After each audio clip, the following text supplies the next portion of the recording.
Bueno, contamos con la presencia del doctor José Carlos Pomares, anestesiólogo de la Universidad de Cartagena y anestesiólogo cardiovascular de la Universidad del Rosario.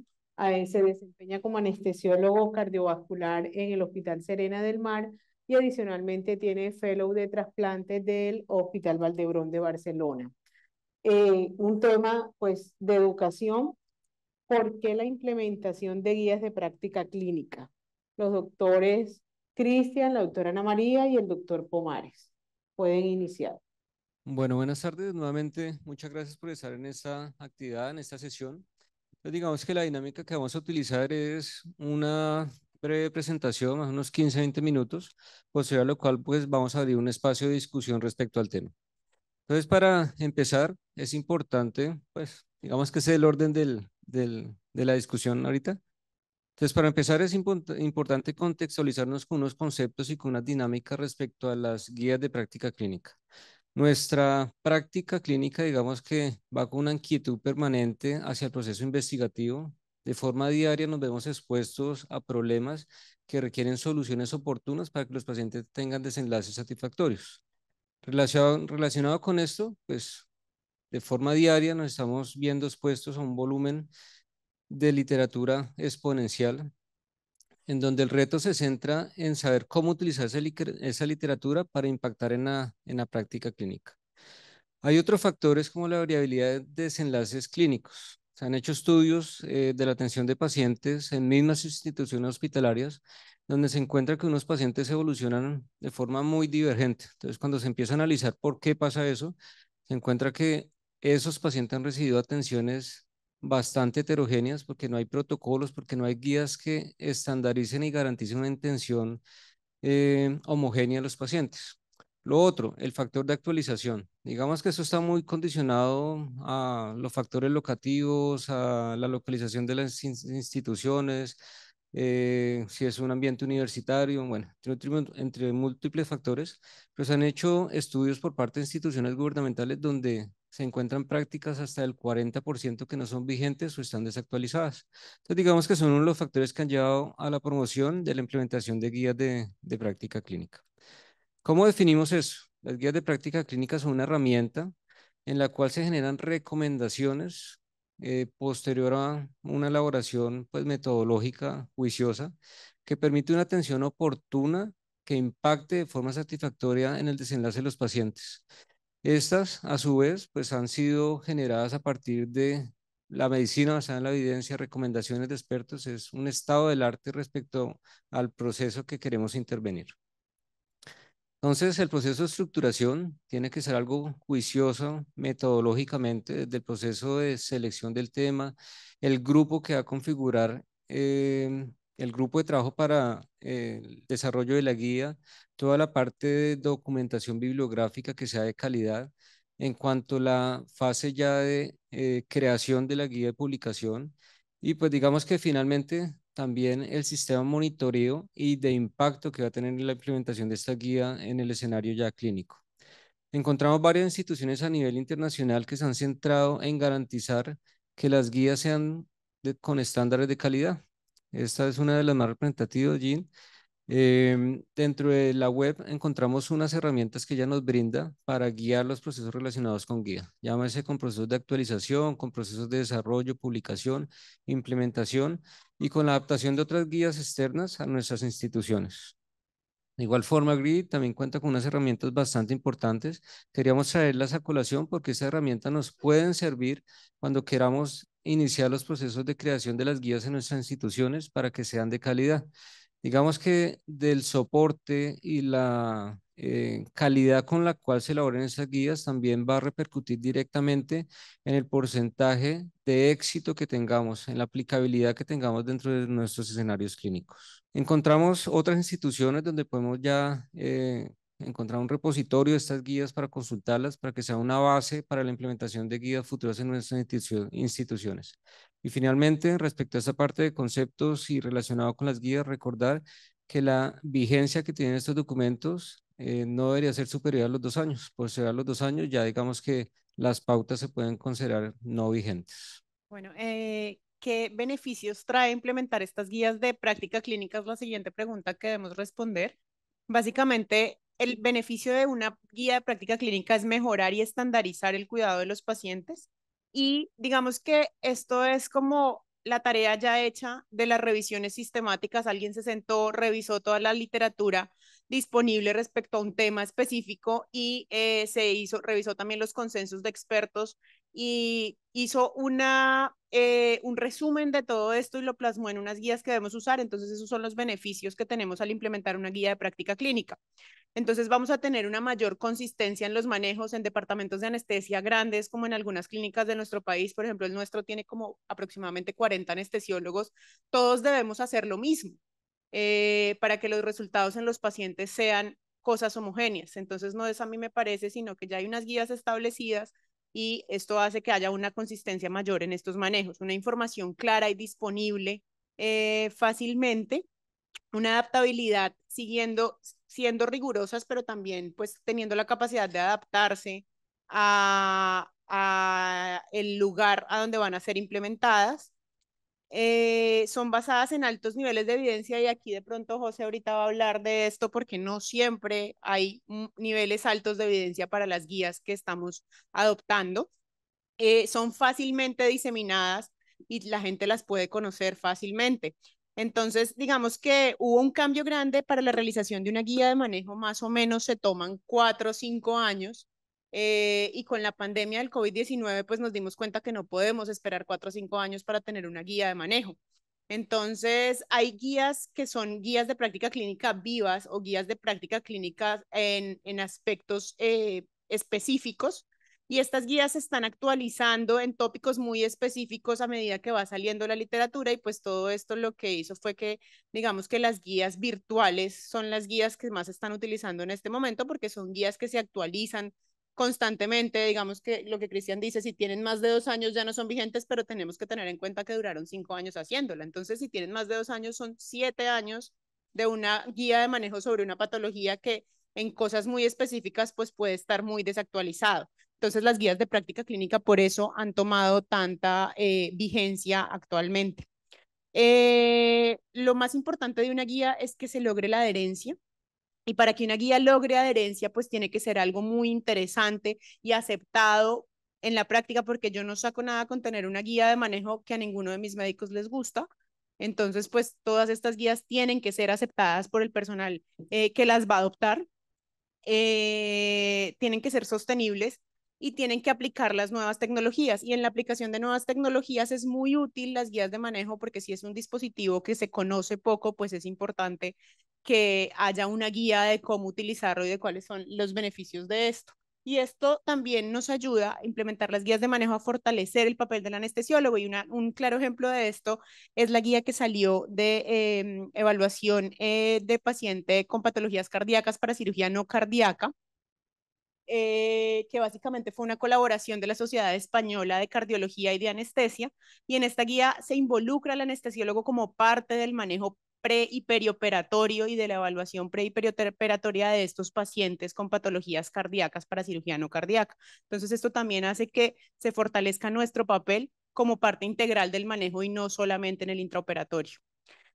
¿Qué es lo que está pasando actualmente en el mundo? Que hay algo que nunca había pasado y es que ninguna guía de manejo dice si yo implemento estas acciones, qué impacto voy a tener sobre el medio ambiente y qué impacto ecológico voy a tener. Entonces, ahorita en Lancet pueden encontrar estas estrategias de sostenibilidad y de transformación y esto lo que invita es que todas nuestras guías de manejo tengan una implicación de los impactos medioambientales que voy a tener con cada una de esas estrategias que voy a implementar. Si yo aplico una guía de manejo, tengo que saber que si, por ejemplo, le voy a poner omeprazol a todos los pacientes de mi hospital, pues la cadena de producción de este medicamento y todo eso va a tener un impacto en la huella de carbono de mi hospital. Si yo no adopto la guía de manejo y solamente le pongo omeprazol a un paciente, pues voy a cambiar ese impacto que voy a tener. Entonces, tenemos que especificar en las guías de manejo con los cambios que estoy haciendo si voy a tener o no algún impacto medioambiental para poder disminuir también, pues, digamos, como todo el uso o mal uso de recursos en el sistema de salud. Me compete hablar y especificar y profundizar de los obstáculos que encontramos como prestadores, como clínicos asistenciales al momento de enfrentarnos a una guía de práctica clínica. ¿Qué barreras encontramos? ¿Qué retos encontramos cuando nos enfrentamos a ellas? Lo primero que tenemos que definir o que quiero precisar es que cuando hablamos de guías de práctica clínica, piensen en sembrar un árbol. Cuando nosotros mantenemos, bueno, yo me he desempeñado, yo gracias como consultor, como asesor, como acompañamiento de prestadores de salud al inicio de diversos programas de cirugía compleja, lo que nosotros no he estado en el área gubernamental, en el área del asegurador, sino dentro del Sistema General de Seguridad Social en Salud, he estado del lado del prestador. Cuando empezamos a leer toda la bibliografía y empezamos a buscar qué es lo que está sucediendo para que una guía de práctica clínica no tenga adherencia, qué me lo facilita o qué me lo bloquea, hay algo fundamental y es mantener al prestador motivado. Yo tengo que motivar al estudiante de medicina, tengo que estudiar al personal docente, tengo que motivar al personal asistencial, tengo que tener apoyo de mis directivas, desde el doctor Gallardo hacia abajo, desde el ministro de Protección Social. Yo debo tener al personal inviscuido en el asunto de guía práctica clínica motivado. ¿Cómo lográbamos hacerlo? Usando analogías. En el momento en que usted aumente el porcentaje de adherencia a X guías de práctica clínica, sea una enfermedad crónica no transmisible o sea en el ámbito quirúrgico, preoperatorio, como es el que nos está reuniendo hoy, usted está sembrando un árbol. ¿Por qué? Porque esto es uno de los pilares de la sostenibilidad, de la sustentabilidad de la medicina que estamos practicando. Esto es un escalón más arriba de integralidad que la medicina basada en la evidencia. Estamos todos en un medio ambiente, todos los días salimos de casa, todos los días llegamos a casa, pero estamos dejando una huella, muy bien hablado por la doctora Karen esta mañana y por todos los panelistas y conferencistas que hemos tenido hoy, y de cual usted y yo somos responsables. En la medida en que yo maneje una patología, en la medida en que yo disminuya la incidencia de tal riesgo, tal complicación, tal morbilidad, adhiriendo una guía, es como si yo estuviera sembrando un árbol. Es como si yo estuviera a la atmósfera, a nuestro medio ambiente, a la ecología que nos está, en donde nos desenvolvemos, añadiendo una cantidad de factores para disminuir la carga de los gases. De esa manera, buscar analogías para tener a las personas motivadas. Entonces, multilateralmente se ha estudiado qué es lo que está pasando con la guía de práctica clínica. Prestadores, organizaciones no gubernamentales, organizaciones gubernamentales, autoridades en salud a nivel mundial, internacional, en otros continentes. ¿Qué es lo que está pasando? Hay diversas revisiones sistemáticas incluso. O sea, y hay metaanálisis de qué es lo que está pasando. En Asia se ha estudiado, en África se ha estudiado. Si nosotros hacemos una búsqueda de literatura en las diversas plataformas de medicina basada en la evidencia, encontramos qué es lo que está pasando y el problema está identificado. ¿De acuerdo? Por ejemplo, esto es una meta-revisión sistemática de lo que está pasando en ese lugar. Esta es bibliografía colombiana. Qué bonito. Contextualizando qué es lo que le pasa. El problema es del médico, el problema es del paciente, el problema es del sistema, el problema es que no hay recursos, el problema es que no hay tiempo. Hay estrategias para, de esas barreras, buscar un facilitador que permita que la guía de práctica clínica se implemente o haga parte de algo más grande como una guía de atención integral para una enfermedad X. Por ejemplo, recuerdo que cuando me formé en auditoría, estaba en boom la guía metodológica para producir guías de práctica clínica en Colombia. Y eso lo desarrolló, recuerdo yo, un centro de excelencia que tenía la Santa Fe, no sé si todavía lo tiene, en compañía de un personal de Harvard y del Ministerio de Protección Social, como una guía metodológica para hacer guías de práctica clínica, cómo construirla. ¿Por qué? Porque antes de hablar de la barrera, yo tengo que hablar de que el origen de la guía sea amigable, sea costo efectiva, esté culturalmente aceptada, esté acorde a lo que vale la unidad de pago por capitación del Sistema General de Seguridad Social en Salud. Entonces, desde que se genera la guía propiamente dicha, debe estar de una manera tal en que yo proyecte la aceptación 1, 2, 3 años más posteriores cuando está haciendo la socialización de la misma. Entonces, estos son diversos modelos, guías de práctica clínica, hay estudios cualitativos, hay estudios, las barreras. La Academia Nacional de Medicina fueron los primeros que hablaron de guías de práctica clínica. Quiero en este momento puntualizar que las guías de práctica clínica como tal son aquellas basadas en un nivel o en bibliografía basada en la evidencia. Es decir, si existe un metaanálisis, se toma el metaanálisis y se hace una recomendación. Si existe ensayo clínico autorizado, doble ciego, triple ciego, ojalá existan para todos los escenarios, porque ese es otro. El fenómeno que estoy estudiando muchas veces no se presta para hacer un ensayo clínico. O sea, tú no le vas a hacer un ensayo clínico a un paracaídas al asalto de un avión. O sea, simplemente hay fenómenos que tú no vas a poder estudiar. O sea, no vas a llegar al punto ético y moral de quitarle un beneficio a un paciente para saber si sirve o no sirve. Entonces, pero si en el escenario que estoy estudiando ya hay ensayos clínicos, hay un nivel de evidencia alto, pues se toma, la guía de práctica clínica lo toma porque pasa en la evidencia. De ahí hacia abajo, cortes, estudios descriptivos, observacionales también se toman. De hecho, hay bibliografía que dice que de toda Hispanoamérica, de toda América hispanohablante, Colombia es uno de los que más, de los niveles de evidencia más altos tiene al momento de hacer sus guías de práctica clínica.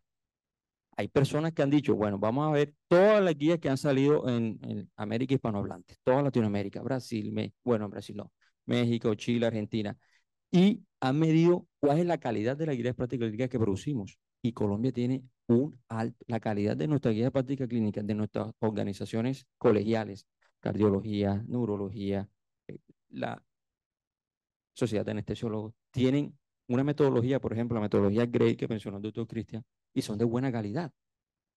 El punto es si la implementamos o no. Entonces, hay iniciativas, por ejemplo, panamericanas, esta que dice aquí, directrices para el fortalecimiento de los programas. O sea, esa barrera ya fueron identificadas. ¿Qué podemos implementar? Hay guías para eso. Entonces, hay manuales de implementación. Cada país, desde el punto ministerial, el Ministerio de Salud, decide qué política enfrentar para que la guía de práctica clínica, como elemento crucial de la sostenibilidad y sustentabilidad del sector salud, se ejerza o mejore. Entonces, hay diversas técnicas para identificar las barreras, se hacen estudios cualitativos, ya lo mencioné, hay grupos focales, entrevistas a los participantes, ¿ya? Lo han hecho en países de altos ingresos del primer mundo, pero en nuestros países también se ha hecho. Entonces, el problema no se puede tomar de una sola intervención, tiene que ser multiintervención. Hay que intervenir con estrategias dirigidas a los trabajadores de salud, a nosotros. Hay que intervenir a la misma guía de práctica clínica para que no sea un ladrillo, para que sea visualmente agradable, para que sea en términos fácil de entender tanto para el prestador como para el clínico, como para el estudiante. Hay estrategias dirigidas a los pacientes también, aquí las estoy mencionando, por ejemplo, y estrategias a los proveedores de salud, a nuestros prestadores a los cuales nosotros tenemos una vinculación contractual o por prestación de servicios. ¿De acuerdo? Entonces, el mensaje va a lo siguiente. Tiene que haber una política de implementación institucional. Si usted quiere como departamento de anestesia, quiero disminuir la incidencia de náuseas y vómitos postoperatorios, no es ponerle 3 medicamentos antinauseosos a todos los pacientes, es tener una guía de práctica clínica, la que nosotros escojamos, o si por encima por encima de una guía de práctica clínica nosotros construimos una guía de atención integral para la prevención del manejo, para la prevención y manejo de náuseas y vómitos postoperatorios, nosotros debemos primero tener una viabilidad administrativa. Las personas que están directamente vinculadas con las directrices en que se gasta los rubros de tal y tal institución decidan, vamos a apoyar esa iniciativa porque los pacientes se nos están demorando 6, 8 o 12 horas más. Después que hice la métrica respectiva que el doctor amablemente Cargueles nos mencionó. Entonces tiene que haber una política de implementación institucional. Asegurar que la implementación de la guía se dé como una orden administrativa prioritaria. Nombrar un representante, tiene que haber un doliente que lleve los índices, que nos mida, que nos recuerde, que nos mantenga motivados. Hay que crear políticas institucionales de apoyo a la implementación. Introducir las guías como parte de los procesos de garantía de la calidad, porque hay dentro del Sistema General de Seguridad Social en Salud hay un sistema obligatorio de garantía y hay otros sistemas que son opcionales, habilitación, como ustedes saben, acreditación, job commission y demás. E incluir los avances del proceso dentro de las agendas de trabajo. Es decir, cómo está yendo mi adherencia a tal o tales patologías que yo decidí como institución ponerle el ojo o mejorar tal estándar o tal otro estándar. Motivación fundamental, entender que las guías de práctica clínica y su adherencia hacen parte de la sostenibilidad en la cual nuestro cuidado, nuestro ejercicio diario se basa y entenderlo como apoyar el medio ambiente que nos encontramos. Eso es básico. No sé si la doctora María Claudia puede abrir el panel para empezar a interactuar con ustedes. Muchas gracias por su escucha. Sí, bueno, antes de iniciar una pregunta para cada, o la misma pregunta para cada uno de ustedes, ¿cuál creen, una sola, para ustedes, cuál es la principal barrera para la implementación de una guía? Cristian. Bueno, digamos que uno de los limitantes principales que presentaban es desde la parte médica. Digamos que hay muchas instituciones que pueden tener documentos bien estructurados, pero desde que no haya una motivación desde la parte organizacional, desde la parte del personal médico, hacerla operacional y hacerla que tenga impacto verdaderamente en los pacientes es uno de las barreras principales. Bueno, me la quitaste, porque yo también creo que es la aceptación, pero yo creo que el siguiente es la disponibilidad de recursos. Entonces, muchas de estas guías de práctica clínica se desarrollan en países con recursos muy diferentes a los nuestros y en sitios que, digamos, que tienen unos recursos muy diferentes a donde se va a implementar. Entonces, creo que otra de las barreras es los recursos disponibles en el lugar donde va a ser implementada esta guía. Bueno, aparte de lo que los colegas han mencionado, yo pienso que el tiempo. Nosotros estamos realizando una práctica asistencial.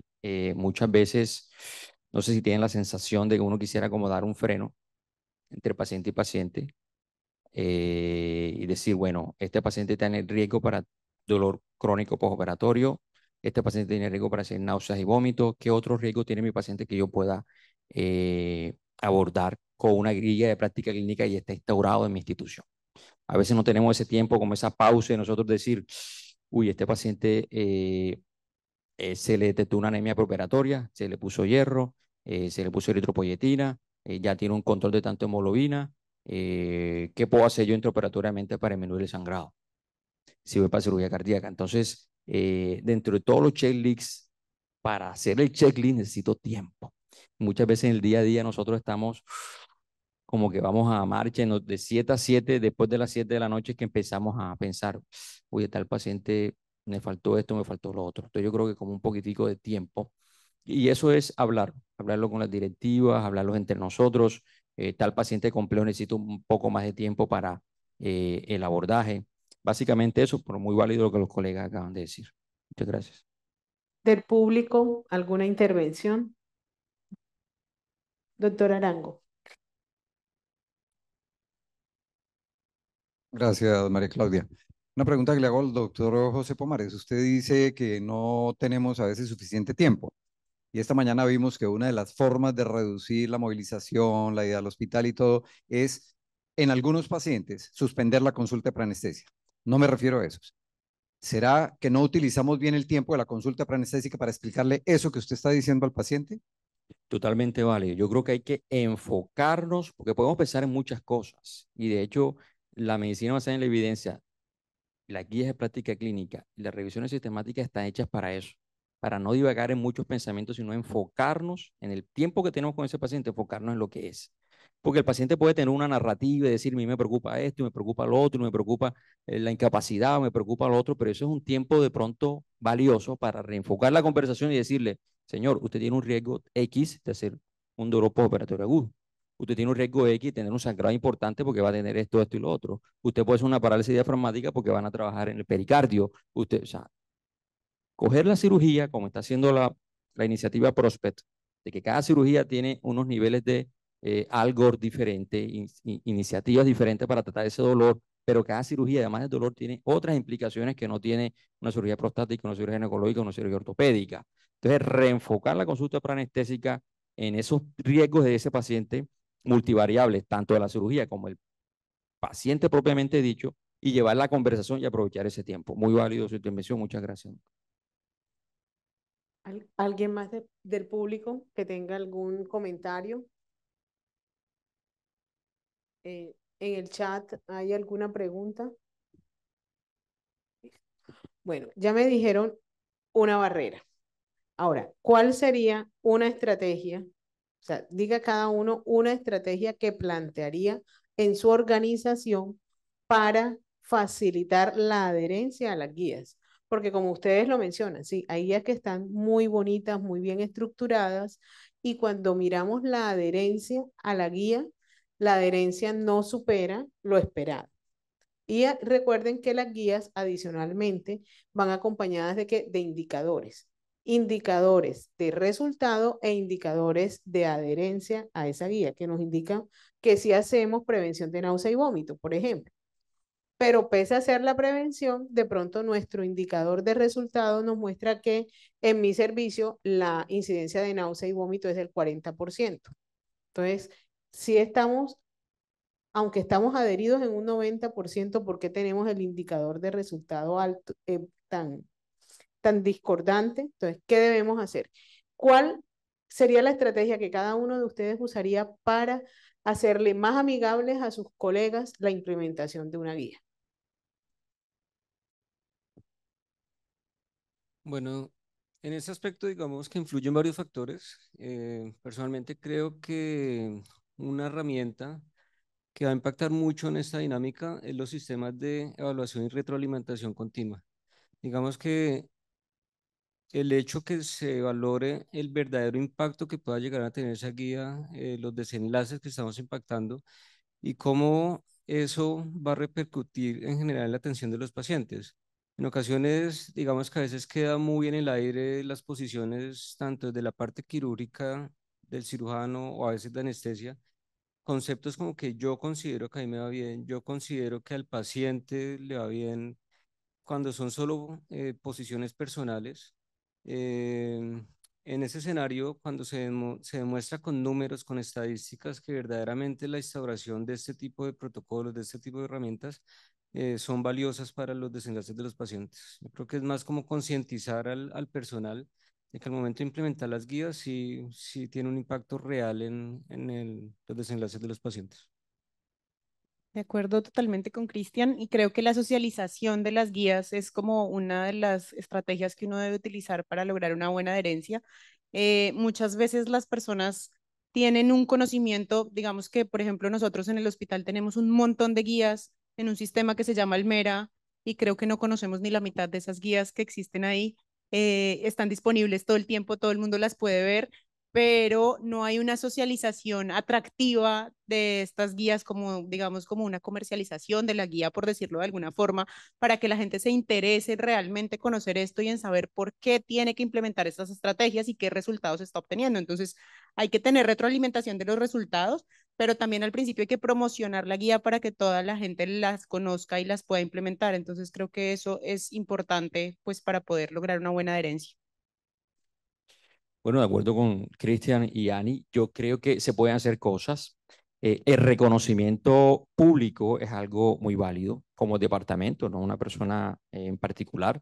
Si hay una iniciativa que ha logrado disminuir cualquier índice que como institución yo me haya planteado disminuir o mejorar un índice que yo quiera mejorar, el reconocimiento público es muy válido. Uno, dos, estímulos como tiempo libre, estímulos como patrocinios también se ha usado en muchas organizaciones.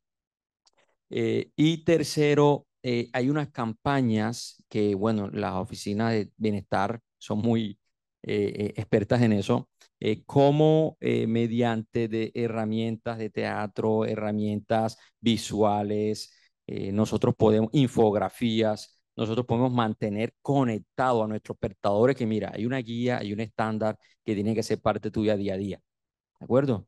Si yo todos los días saco cuentas para darle las vueltas al InDriver o al tanqueo de mi vehículo, pues bueno, mi guía de práctica clínica es un derrotero, es una luz de todo lo que hago todos los días en mis intervenciones con los pacientes. Entonces, tener ese recorderis vivo en mi celular, correo electrónico, de manera muy amable, no tan cansón, puede mantener a mi capital intelectual de mi institución conectado con la guía y entendiéndola no como un enemigo ni como algo a lo cual me están comparando y me están midiendo con eso. Hay que hacer una medición, pero una medición sana, pero no lo verlo como un enemigo, sino como una herramienta para que ese paciente que me confía la vida tenga un mejor desenlace en medio del ecosistema en el cual nos movemos.